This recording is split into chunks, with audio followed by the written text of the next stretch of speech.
नमो गौरीदेहमलोत्पन्नतुभ्यं नमो ज्ञानरूपं नमः सिद्धिदं तं नमो ध्यायतामर्चतां बुद्धिदं तं नमो गौरीपत्यं गणेशं नमस्ते। जय गजानन श्री गणेश। स्वागत है आप सभी का गणेश तत्वज्ञान यूट्यूब चैनल में।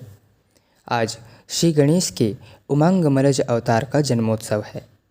उमांगमलज भगवान की जन्म कथा इतनी लोक प्रसिद्ध है कि इस कथा को हर कोई जानता है और इस कथा की लोक प्रसिद्धि के कारण हम जाने अनजाने में माघ शुक्ल चतुर्थी एवं भाद्रपद मास के चतुर्थी के दिन भी इसी कथा का पाठ किया करते हैं। समझने एवं ध्यान देने वाली विषय है कि जिस प्रकार भगवान विष्णु एवं भगवान शिव के विभिन्न अलग अलग अवतार हैं, उसी प्रकार सगुण साकार भगवान श्री गणेश के भी विभिन्न अवतार हैं। जो माता पार्वती के देह के मल से श्री गणेश के प्राकट्य की कथा है, वह आज कार्तिक मास के शुक्ल पक्ष के चतुर्थी की कथा है। भाद्रपद मास में जो चतुर्थी मनाई जाती है, वह भगवान मयूरेश्वर का जन्मोत्सव है। जिस प्रकार भगवान विष्णु के कई अवतार हैं जिनकी अपनी अपनी प्राकट्य दिवस है। भगवान राम चैत्र शुक्ल नवमी को प्रकट हुए। भगवान श्री कृष्ण भाद्रपद मास के कृष्ण पक्ष के अष्टमी को उन्होंने जन्म ग्रहण किया। उसी प्रकार आज कार्तिक शुक्ल चतुर्थी को भगवान महागणपति ने उमांगमलज नामक अवतार ग्रहण किया था। जैसे कि नाम से ही स्पष्ट हो रहा है कि उमा अर्थात देवी पार्वती के अंग के मैल से जन्मा बालक, और यह कथा आप सभी को मालूम है ही। यह कथा बहुत सारे ज्ञान एवं तत्वों से भरा हुआ है। इसका एक आध्यात्मिक महत्व है और जो ग्रंथों के गूढ़ रहस्य को गूढ़ ज्ञान एवं उसके रहस्य से अपरिचित हैं, वह इस कथा को सुनकर शंकाग्रस्त हो जाते हैं कि मैल से बालक का जन्म कैसे हो सकता है। फिर भगवान शिव ने उसे पहचाना क्यों नहीं कि वह उनका पुत्र है, और गज का शीश जोड़ना कैसे संभव है, इत्यादि इत्यादि। इसका उत्तर यही है कि हमें इन कथाओं को उनके स्थूल अक्षरों पर हमें ध्यान नहीं देना है, अपितु इसके तत्व ज्ञान पर हमें ध्यान देना चाहिए।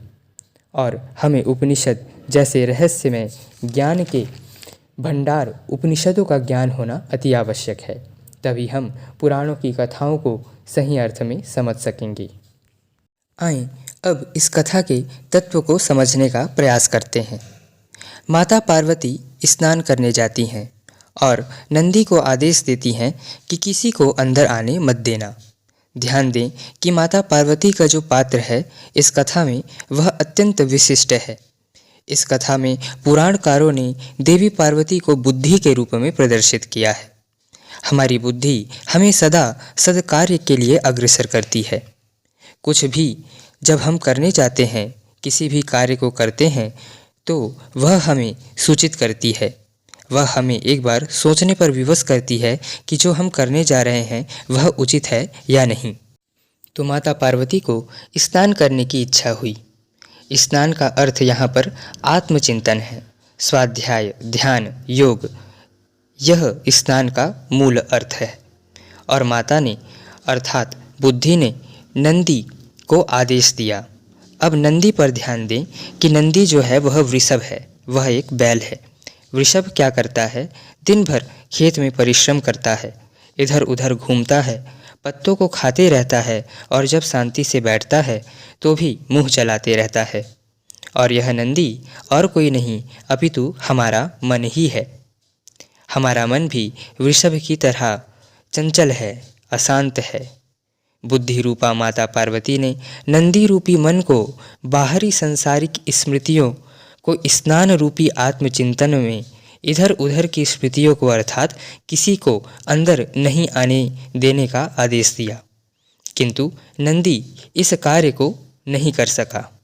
जब भगवान शिव वहाँ आए तो नंदी कुछ भी नहीं कर सका, उन्हें नहीं रोक सका। और भगवान शिव से अर्थ है सद्गुरु, और सद्गुरु का दिव्य ज्ञान। साधक को यह ज्ञान ऐना दिखाता है, इसीलिए गुरु तत्व को सर्वोपरि माना गया है। इसलिए सद्गुरु रूपी भगवान शिव जब अंदर गए तो बुद्धि रूपा माता पार्वती सकुचा गईं और विचार करने लगीं कि नंदी ने शिव को रोका क्यों नहीं। बुद्धि ने यह आंकलन किया कि मन ने स्मृतियों को रोका क्यों नहीं, और माता पार्वती नंदी पर क्रोधित हुईं कि नंदी ने मुझ पार्वती के आदेश का पालन ठीक प्रकार से क्यों नहीं किया। यह बुद्धि में अहंकार प्रवेश कर गया, मैं और मेरा। इसे ही इस कथा में मल के रूप में दिखाया गया है। तदंतर माता पार्वती ने अर्थात बुद्धि ने अपने अहम अर्थात मल से एक पुतला बनाकर उसे प्राण देकर जीवित किया और अपना प्रतिनिधि बनाकर उसे द्वार रक्षा हेतु भेज दिया।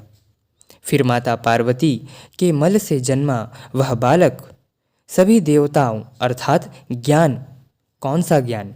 ज्ञान जो हमारे अहंकार का अंत करे, ज्ञान रूपी देवताओं से उस बालक का भीषण युद्ध हुआ, जिसमें विजय उस बालक की हुई।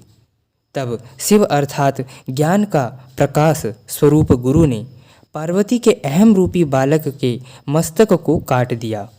तब पार्वती ने विलाप किया और उस बालक को जीवित करने को कहा, पर अहम रूपी मस्तक भस्म हो गया। तब शिव ने विष्णु अर्थात शास्त्र, भगवान विष्णु से तात्पर्य यहाँ पर शास्त्रों से है। शास्त्र का ज्ञान, ज्ञान का पुंज जो शास्त्र है, उससे भगवान शिव अर्थात गुरु तत्व ने अहम रूपी मस्तक के स्थान पर वेद के ज्ञान रूपी मस्तक को लाने को कहा, अर्थात गुरु तत्व ने शास्त्र का ज्ञान शिष्य रूपी पार्वती को प्रदान किया। उस बालक का धड़ जोड़ने का मतलब है अहंकार का नाश कर ज्ञान का प्रकाश प्रदान करना। तदंतर भगवान विष्णु ने गज का मस्तक वहाँ उपस्थित किया। गज मस्तक हाथी का शीश, हाथी का मस्तक का मतलब यह है कि वह ज्ञान जो वेदों में वर्णित है, वह ज्ञान क्या है? वह ज्ञान है परब्रह्म परमात्मा एवं ईश्वर। और पिछली वीडियो में हमने गज मस्तक का अर्थ समझा कि गज अर्थात जो सनातन अपरिवर्तनीय तत्व है, उसे ही यहाँ पर गज मस्तक के रूप में प्रतीकात्मक रूप से प्रदर्शित किया गया है। और तब शिष्य की बुद्धि मतलब देवी पार्वती के अहम का मल अर्थात बालक के शीश रूपी अज्ञान को काटकर विष्णु रूपी शास्त्र वेद के ज्ञान द्वारा लाए गए गज मस्तक ज्ञान को शिव रूपी गुरु तत्व ने अहम को हटाकर ज्ञान रूपी गज मस्तक को बालक के धड़ पर बसाया, अर्थात पार्वती के बुद्धि में ज्ञान का आनंद प्रदान किया। इस कथा का यही अर्थ है, यही इसका रहस्य है। इसलिए मैंने कहा कि कथा को इस ढंग से समझें, और इस ढंग से समझने के लिए गुरु की सहायता एवं उपनिषदों का ज्ञान होना अति आवश्यक है। पुराणों की कथा को शब्दशः हूबहू जैसा लिखा है उसे वैसा मान लेना सही नहीं है। पुराणों को वेदव्यास महर्षि ने लिखा ही इस शैली में है कि हम इन कथाओं के माध्यम से वेदों के गूढ़ रहस्य को समझ सकें और गूढ़ रहस्यमय ज्ञान को हम अपने जीवन में प्रदर्शित कर सकें, उसे अपने जीवन में उतार सकें।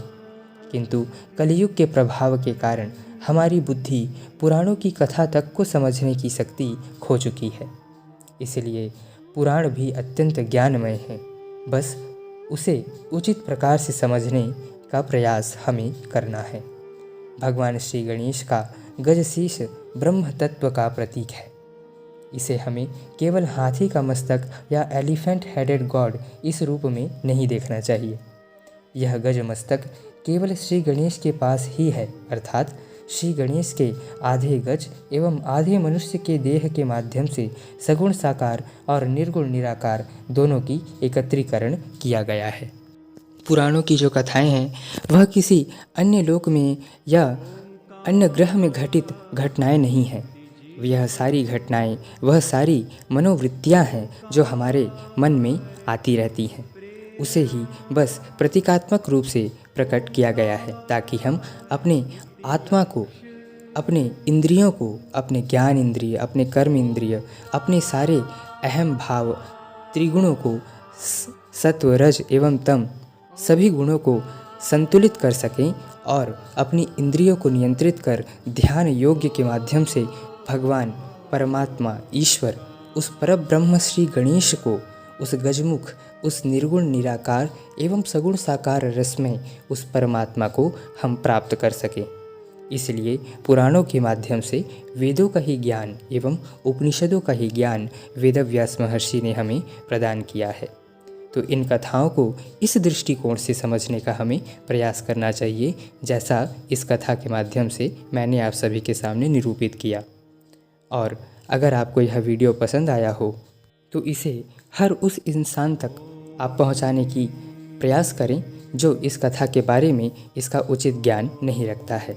चाहे वह कोई भी हो, वह अगर इस कथा के बारे में आक्षेप लगाता है या इस कथा पर प्रश्न उठाता है तो उसे यह वीडियो अवश्य दिखाएं। इसी प्रकार श्री गणेश के स्वरूपों को, उनकी कथाओं को हम समझने का प्रयास आगे की वीडियो में भी करते रहेंगे। आज उमांगमलज जन्मोत्सव के अवसर पर भगवान श्री गणेश को नारिकेल, नारियल, श्रीफल समर्पित करने का अत्यंत महत्व है। श्रीफल हमारे मस्तिष्क, हमारे बुद्धि का प्रतीक है, जिसे हम भगवान के चरणों में समर्पित करते हैं इस भाव से कि हे प्रभु, आप सदैव हमारी बुद्धि में सुविचारों का प्रवेश कराएं, ताकि हम अपनी बुद्धि के माध्यम से अपने मन को नियंत्रित कर, अपने इंद्रियों को नियंत्रित कर आप तक पहुंच सके। इस भावना से आज भगवान श्री गणेश को नारिकेल समर्पित किया जाता है।